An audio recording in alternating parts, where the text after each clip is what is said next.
Municipality शहरांमध्ये नगरपालिका नावाची गोष्ट जी आली ब्रिटिश काळामध्ये, त्याचं कारण लॉर्ड रिपन. मग आपल्याकडे पुण्यामध्ये अनेक ठिकाणी तुम्हाला आजही दिसेल की तुमची कधी झाली महापालिका किंवा पालिका स्थापन, तर 1800 अमुक तमुकमध्ये झाली. आणि ती कशी, त्याच्या अगोदरही अशा काही गोष्टी होत्या, पण त्याची नियुक्ती सरकार करायची प्रतिनिधींची. इथं थेट काय दिसतं तुम्हाला की निवडणुकीतून प्रतिनिधी निवडून जाणार आणि त्या शहराचा कारभार ते करणार.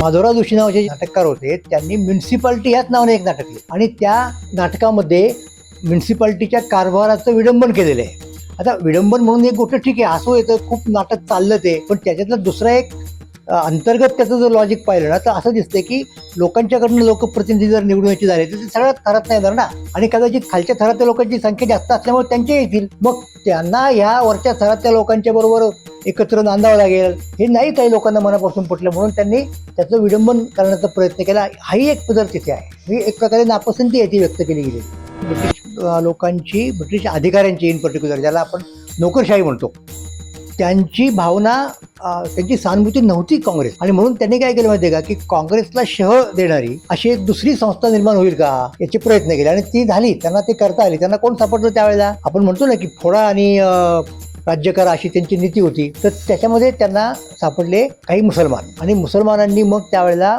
मुस्लिम लीग म्हणतो आपण, की हे काँग्रेस जी आहे ती काँग्रेस जी आहे ती हिंदूंची संस्था आहे. अर्थात ही गोष्ट मुस्लिम लीगच्या स्थापनेच्या अगोदरची आहे. म्हणजे सर सय्यद अहमद म्हणून जे होते प्रसिद्ध नेते म्हणूयात आपण, आणि अलीगड विद्यापीठाचे ते प्रणेते असंही त्यांच्याशी त्यांची ओळख आहे. तर त्यांनी ही पहिल्यांदा भूमिका मांडली की मुसलमानांचं रिप्रेझेंटेशन काँग्रेस करू शकत नाही, काँग्रेस ही हिंदूंची आणि त्यातल्या त्यात परत बंगाली लोकांची संस्था आहे. पण त्याच्यावरती प्रभुत्व कोणाचं आहे तर बंगाली लोकांचं आहे. आणि बंगाली लोक हे असे लोक आहेत की ज्यांना कधी राज्य करण्याचा अनुभव नाही, ज्यांना लढाया जिंकण्याचा अनुभव नाही. तर असे लोक कसे राज्य करू शकतील, आणि त्यांनी केलं तरी आमच्यासारख्यांनी, म्हणजे जे आम्ही शूर आहोत लक्षात घ्या. मग त्याच्यात मुसलमान तर आलेच, त्यांनी राज्य केले, आणि शिवाय हिंदूमधल्या राजपूत वगैरे जातींनाही त्यांचं आव्हान होतं की आपण कसं सहन करायचं या बंगाल्यांचं वर्चस्व. त्यांना फक्त लिहिता येतं, ते बकबक करतायत आणि गिजगीज करतात. गिजगीज म्हणजे लिहिणं, लिहिताना जो लेखणीचा आवाज होतो तो गिजगीज. तर अशा लोकांचं राज्य आम्हाला मान्य होणार नाही, म्हणून त्यांची संस्थाही मान्य नाही आणि त्यांच्या मागण्याही मान्य नाही.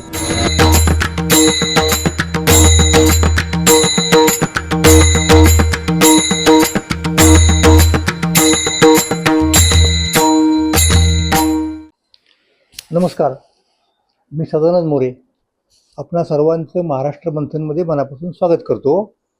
आणि आत्ता आपण जी चर्चा करत आहोत सत्ता संवादाच्या संदर्भातली, ती अशी आहे की भारत ब्रिटिशांनी जिंकून घेतल्यानंतर त्यांचं राज्य प्रस्थापित झालं, आणि त्यांची राज्यपद्धती कशी होती, जे काय असायचं ते केंद्र इंग्लंडमध्ये.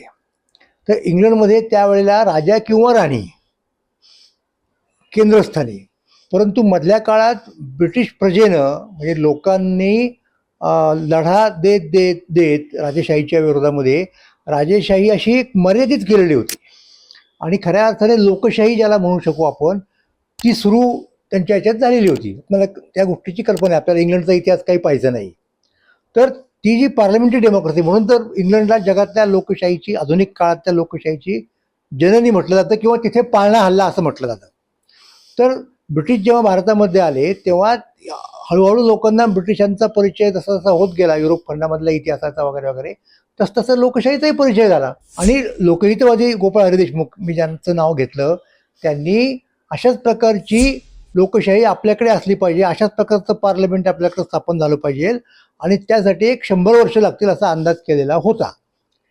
आता मधल्या काळात काय झालं, म्हणजे 1848 साधारणपणे ते 1947च्या दरम्यान, म्हणजे 100 वर्षांचा जो इतिहास आहे त्यामध्ये भारतीय लोकशाहीची, म्हणजे पार्लमेंटरी लोकशाहीची प्रगती उत्क्रांती कशी होत गेली याचा आपल्याला आढावा घ्यायला पाहिजे.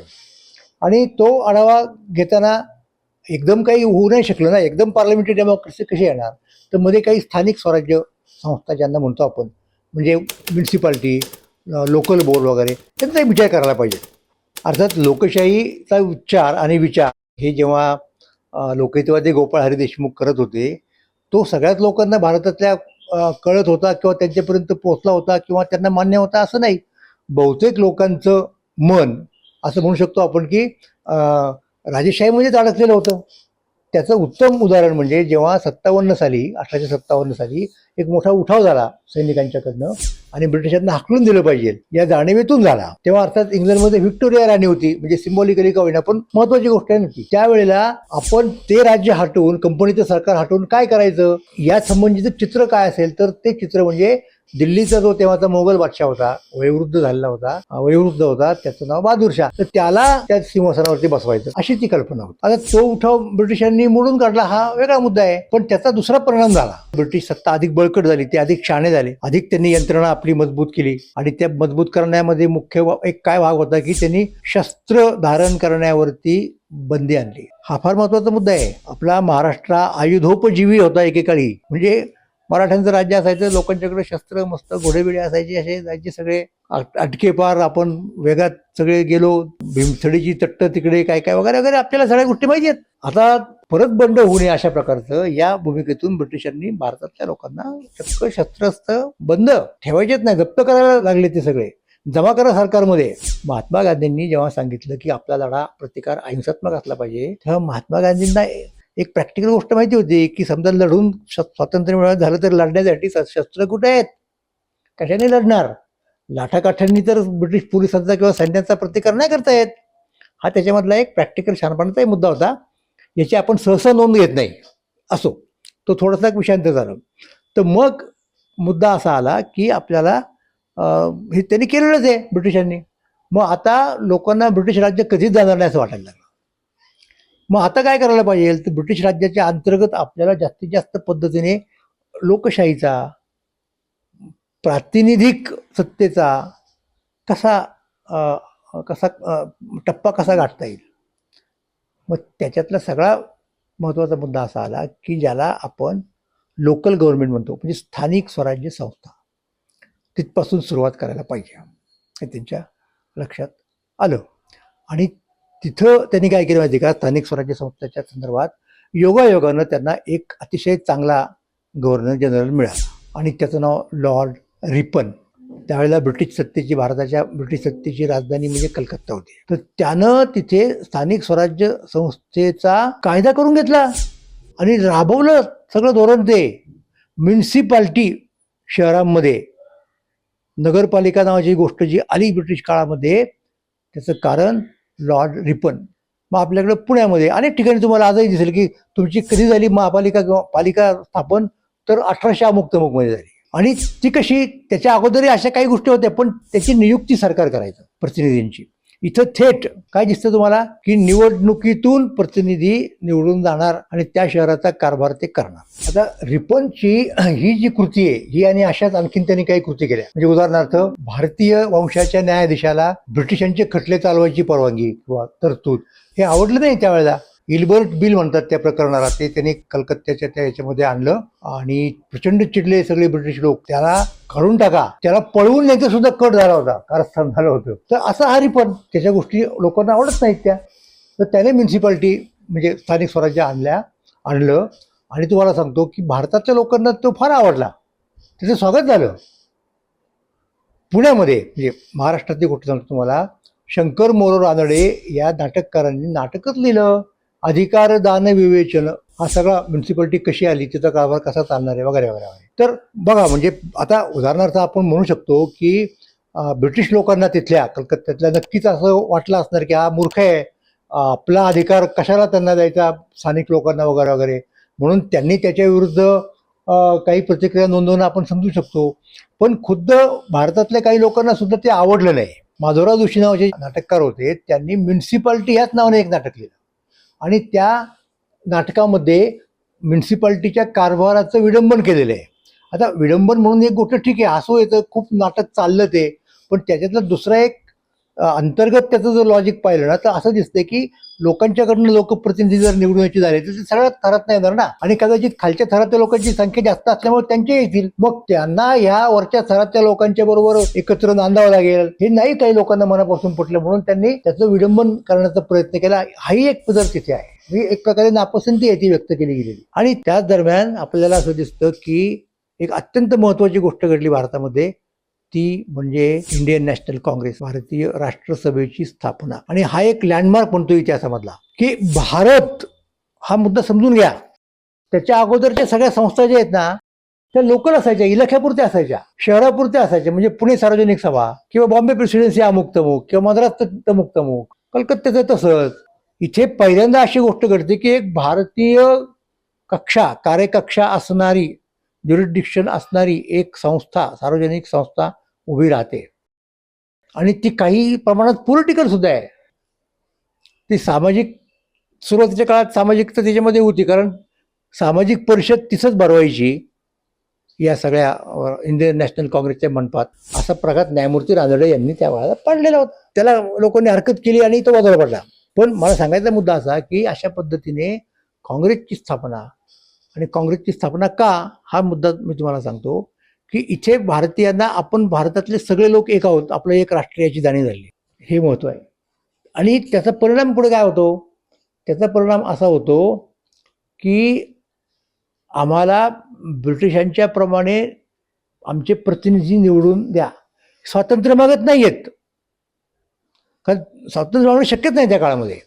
फक्त आम्हाला तशा प्रकारचं एक गृह असू द्यात आणि त्याच्यात आमचे प्रतिनिधी निवडणुकीतून तिथे जातील. आता सुरुवातीला काही निवडणुका घेणं शक्यच नव्हतं, पण आमचे प्रतिनिधी भले सरकारी निवडावेत, हा वेगळा मुद्दा. खालच्या पातळीवरती स्थानिक स्वराज्य ठीक आहे, पण नंतर वरती गेल्यानंतर ते नाही चालणार, म्हणजे वरती जाऊ देणार नाही, असं तो सुरुवातीच्या काळातला, म्हणजे टप्प्याटप्प्याने ती गोष्ट होणार ना. असं घडलं आणि त्याचा परिणाम आपल्याला असा हळूहळू दिसायला लागला की लोक एकत्र यायला लागले आणि काय मागणी करायला लागले. तसं मुख्य म्हणजे प्रतिनिधित्वाची मागणी. आणि दुसरी सगळ्यात महत्त्वाची मागणी त्या काळात, कुठला प्रश्न महत्त्वाचा होता की भारतावरती प्रशासकीय कारभार करणारे, राज्य करणारे लोक कोण होते, ब्रिटिश. ब्रिटिशांची एक यंत्रणा मजबूत अशा प्रकारची, ज्याला आपण एक आयर्न फ्रेम म्हणतो, सिव्हिल सर्व्हिसची त्यांनी तयार केली होती. आणि कशाच्या माध्यमातून, तिथे इंडियन सिव्हिल सर्व्हिस नावाची यंत्रणा स्थापन झाली. आणि ब्रिटिश तरुण हुशार असणारे परीक्षा द्यायचे आणि त्या परीक्षेत उत्तीर्ण होऊन भारतामध्ये येऊन कारभार करायचे. चुनचुणीत स्मार्ट आपण म्हणतो अशा प्रकारचे. तर भारतीय तरुणांना अशा प्रकारच्या सिव्हिल सर्व्हिसची परीक्षा द्यायला मुभा द्या, अशा प्रकारची मागणी काँग्रेसच्या व्यासपीठावरून झाली. आणि तेवढीच नाही ती मागणी, त्या मागणीचा पुढचा भाग असा होता की आता ब्रिटिश तरुण आणि भारतीय तरुण यांची बरोबरी होईल का. ब्रिटनमधलं प्रत्यक्ष वातावरण, त्यांना येणारा तिथला अनुभव त्या तिथल्या विद्यार्थ्यांना, तरुणांना, आणि भारतामधला. तर म्हणून भारतीय विद्यार्थ्यांच्यासाठी विशेष सवलत म्हणून वयाची अट शिथिल करा, अशाही प्रकारची मागणी झाली. तर हे त्या काँग्रेसमधनं घडतंय. म्हणून काँग्रेस महत्त्वाची अशी की भारतीय पातळीवरती विचार करायला लागलेली ती पहिली अशी राजकीय संस्था म्हणता येते. आणि एका गोष्टीचा उल्लेख आणखीन करायला पाहिजे स्वतंत्रपणे, की त्या संस्थापकांच्या मध्ये मुख्य कोण होतं, तर सर ॲलन ॲक्टोव्हियन ह्यूम. तर हे ह्यूम साहेब ब्रिटिश यंत्रणेमध्ये मॅजिस्ट्रेट म्हणून काम करायचे. मला वाटतं उत्तर भारतामध्ये वगैरे कुठेतरी ते होते. आणि 57च्या उठावात ते सापडले. ते कसे बसे बचावले आणि तिथून सुटून जाताना त्यांना साडी वगैरे नेसून, म्हणजे बाईच्या वेशामध्ये पळून जावं लागलं. तेव्हा त्यांनी विचार सुरू केला या सगळ्या गोष्टीच्या वरती की हे 57चा उठाव झाला का, काय त्याच्या पाठीमागचं कारण. तर त्यांना असं लक्षात आलं की भारतातल्या लोकांच्या ज्या काही मागण्या आहेत, ज्या इच्छा आहेत, ज्या भावना आहेत, त्या ब्रिटिश सरकारपर्यंत पोचवण्याची यंत्रणाच नाही आहे. त्यामुळं त्यांना ते कळतच नाही काय लोकांना हवं आहे, काय पाहिजे. आणि मग जेव्हा ते कळत नाहीत, त्याच्यामुळे ते मिळत नाहीत आणि त्यामुळे लोकांच्यामध्ये एक असंतोष निर्माण होऊ शकतो. म्हणून एक दुवा सरकार आणि प्रजा यांच्यामधला काहीतरी पाहिजे, म्हणून त्यांनी काँग्रेस या संस्थेची, राजकीय संस्थेची कल्पना केली आणि ती स्थापन केली. तर अर्थात एक लक्षात घ्या, ह्यूम काही लगेच भारताला स्वातंत्र्य द्यावे या मताचे नव्हते, पण निश्चितपणे त्यांना भारताबद्दल एक प्रकारची आत्मीयता होती. हे आपण समजून घेतलं पाहिजे. ह्यूम काय, किंवा दुसरे एक वेडनबर्न नावाचे दुसरे अधिकारी होते, हे सगळे भारत मित्र आहेत. त्यांनी इंग्लंडला परत गेल्यानंतर सुद्धा भारत मित्र नावाची एक संस्था, म्हणजे फ्रेंड्स ऑफ इंडिया वगैरे अशा प्रकारच्या गोष्टी चालवलेल्या आहेत. तर त्याही लोकांचा वाटा आपल्याला मान्य करायला पाहिजे. तर अशा प्रकारे ती काँग्रेसची स्थापना झाली. ती भारतीय पातळीवरची एक संस्था होती. आणि सुरुवातीच्या काळात ह्यूम किंवा रिपन काही जरी म्हणत असले तरी ब्रिटिश लोकांची, ब्रिटिश अधिकाऱ्यांची इन पर्टिक्युलर, ज्याला आपण नोकरशाही म्हणतो, त्यांची भावना, त्यांची सहानुभूती नव्हती काँग्रेसला. आणि म्हणून त्यांनी काय केलं माहिती आहे का, की काँग्रेसला शह देणारी अशी एक दुसरी संस्था निर्माण होईल का याचे प्रयत्न केले आणि ती झाली. त्यांना ते करता आली. त्यांना कोण सापडलं त्यावेळेला? आपण म्हणतो ना की फोडा आणि राज्य करा अशी त्यांची नीती होती. तर त्याच्यामध्ये त्यांना सापडले काही मुसलमान आणि मुसलमानांनी मग त्यावेळेला मुस्लिम लीग म्हणतो आपण, की हे काँग्रेस जी आहे ती काँग्रेस जी आहे ती हिंदूंची संस्था आहे. अर्थात ही गोष्ट मुस्लिम लीगच्या स्थापनेच्या अगोदरची आहे. म्हणजे सर सय्यद अहमद म्हणून जे होते प्रसिद्ध नेते म्हणूयात आपण आणि अलीगड विद्यापीठाचे ते प्रणेते असंही त्यांची त्यांची ओळख आहे. तर त्यांनी ही पहिल्यांदा भूमिका मांडली की मुसलमानांचं रिप्रेझेंटेशन काँग्रेस करू शकत नाही. काँग्रेस ही हिंदूंची आणि त्यातल्या त्यात परत बंगाली लोकांची संस्था आहे. कारण त्याच्यावरती प्रभुत्व कोणाचं आहे तर बंगाली लोकांचं आहे. आणि बंगाली लोक हे असे लोक आहेत की ज्यांना कधी राज्य करण्याचा अनुभव नाही, ज्यांना लढाया जिंकण्याचा अनुभव नाही. तर असे लोक कसे राज्य करू शकतील? आणि त्यांनी केलं तरी आमच्यासारख्यांनी, म्हणजे जे आम्ही शूर आहोत, लक्षात घ्या. मग त्याच्यात मुसलमान तर आलेच, त्यांनी राज्य केले. आणि शिवाय हिंदूमधल्या राजपूत वगैरे जातींनाही त्यांचं आव्हान होतं की आपण कसं सहन करायचं या बंगाल्यांचं वर्चस्व. त्यांना फक्त लिहिता येतं, ते बकबक करतात आणि गिजगिज करतात. गिजगिज म्हणजे लिहिणं, लिहिताना जो लेखणीचा आवाज होतो तो गिजगिज. तर अशा लोकांचं राज्य आम्हाला मान्य होणार नाही. म्हणून त्यांची संस्थाही मान्य नाही आणि त्यांच्या मागण्याही मान्य नाहीत. का? हे आता ICSची मी सांगितले ना मागणी, की तिकडं भारतीय तरुणांना संधी मिळाली पाहिजे. त्यांना नको. का नको? तर कोण जातील तिथे पुढे? बंगालीच जातील, लक्षात घ्या. म्हणून नाही. तर अशा प्रकारे त्यांनी मोर्चा घातला त्या काँग्रेसवरती आणि मग काँग्रेसच्या पुढे प्रश्न निर्माण झाला की आता काय करायचं. म्हणून जे काही मुसलमान मिळतील त्यांची मनधरणी करायची आणि त्यांना परत अध्यक्ष विध्यक्ष करायचं, अशा पद्धतीने त्यांचं झालं पुढचं सुरू राजकारण. काँग्रेसला करावं लागलं. म्हणजे मद्रासला एक काँग्रेस भरली. बदरुद्दीन तय्यबजी हे त्या काँग्रेसचे अध्यक्ष झाले. तर अशा प्रकारचा एखादा मुसलमान मिळणं काँग्रेसला अध्यक्षपद मान्य करणारा हेच फार झालं की जेणेकरून काँग्रेस म्हणू शकते की नाही आम्ही हिंदूंचेही प्रतिनिधी आहोत आणि आम्ही मुसलमानांचेही प्रतिनिधी आहोत. तर ही ब्रिटिशांची योजना होती. पुढे यातनंच पुढे मुस्लिम लीगचा जन्म झाला आणि मुस्लिम लीग काँग्रेसच्या मागण्यांना सतत विरोध करत राहिली असं आपल्याला दिसतं. तर अशा अवस्थेमध्ये जेव्हा हिंदू आणि मुसलमान यांच्यामध्ये फूट पडली, यांच्यामध्ये दंगे धोपे सुद्धा झाले, तर मग काय करायचं हा एक सगळ्यांच्या पुढचा प्रश्न होता ना. म्हणजे काँग्रेस कशी चालवायची वगैरे वगैरे वगैरे. आणि हे चालू असताना देशामध्ये महाराष्ट्रातनं 2 नेते पुढे आले. एक म्हणजे लोकमान्य बाळ गंगाधर टिळक आणि दुसरे म्हणजे रानडे. हे टिळकांच्या अगोदरचे, हे लक्षात घ्या. पण रानडे हे असे लोकांच्यात जाऊन लोकनेते पण करणारे नव्हते ते, कारण सरकारी नोकर होते, ते न्यायाधीश होते. काँग्रेसच्या स्थापनेत महाराष्ट्रातल्या लोकांचा फार मोठा वाटा आहे. रानड्यांचा सगळ्यात जास्त आहे, हे लक्षात घ्या. रानडे असं आतून सूत्र हलवायचे, असे फ्रंटला कधी यायचे नाहीत ते.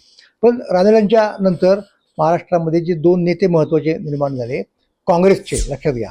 त्याच्यामध्ये एक लोकमान्य बाळ गंगाधर टिळक आणि दुसरे अर्थातच गोपाळ कृष्ण गोखले. त्या दोघांनी, म्हणजे टिळकांनी काँग्रेसमधल्या जहाल गटाचं नेतृत्व केलं आणि मवाळ गटाचं नेतृत्व हे गोखल्यांनी केलं. असा तो साधारणपणे इतिहास आहे. गोखल्यांना पार्लमेंटरी प्रक्रियेमध्ये जास्त स्वारस्य होतं, इतकं की त्यांचं पार्लमेंटमधलं भाषण ऐकण्यासाठी ब्रिटिश अधिकारी, ब्रिटिश प्रतिनिधी हे मुद्दाम थांबायचे ऐकायला. आणि इतकंच नव्हे तर काँग्रेसच्या नेमक्या काय मागण्या आहेत म्हणजे भारताच्या वतीनं, विशेषतः आर्थिक क्षेत्रामध्ये, फायनान्समध्ये, हे इंग्लंडच्या लोकांना समजावं, तिथल्या राज्यकर्त्यांना समजावं म्हणून साक्ष देण्यासाठी गोखल्यांना मुद्दाम इंग्लंडला पाठवलं जायचं. तर हा तो मुद्दा आहे. पण तरीसुद्धा इथे लोकशाहीने निवडणूक होते पार्लमेंटची वगैरे, असं नाही. सरकार जे काही 5 वगैरे सदस्य नियुक्त करायचे ते सदस्य म्हणजे काँग्रेसचेच मानले जायचे किंवा काँग्रेसचे बाहेरचे काही होते. गोखले काँग्रेसमध्ये असतात आणि बाहेरचे काही असायचे जे बहुतेक करून राजनिष्ठच असायचे. ते काही सरकारच्या विरोधात कुठे काय बोलतील, म्हणजे सिन्हा नावाचे एक सदगृस्त होते, ते सर होते, ते लॉर्ड होते वगैरे वगैरे वगैरे. तर त्यांना सुद्धा या प्रक्रियेमध्ये एकदा सरकारने नेमलेलं होतं. तर मग ह्याच्यातनं खरी लोकशाही ज्याला म्हणता येईल ती कशी नेमकी सुरू झाली, कुठे सुरू झाली. आणि मग सत्तेचा एक एक तुकडाच म्हणजे स्लाईस असं म्हणतो या अर्थाने ब्रिटिशांच्याकडनं कसा काढू लागले लोक, हे आता आपण पुढच्या भागात पाहू. धन्यवाद.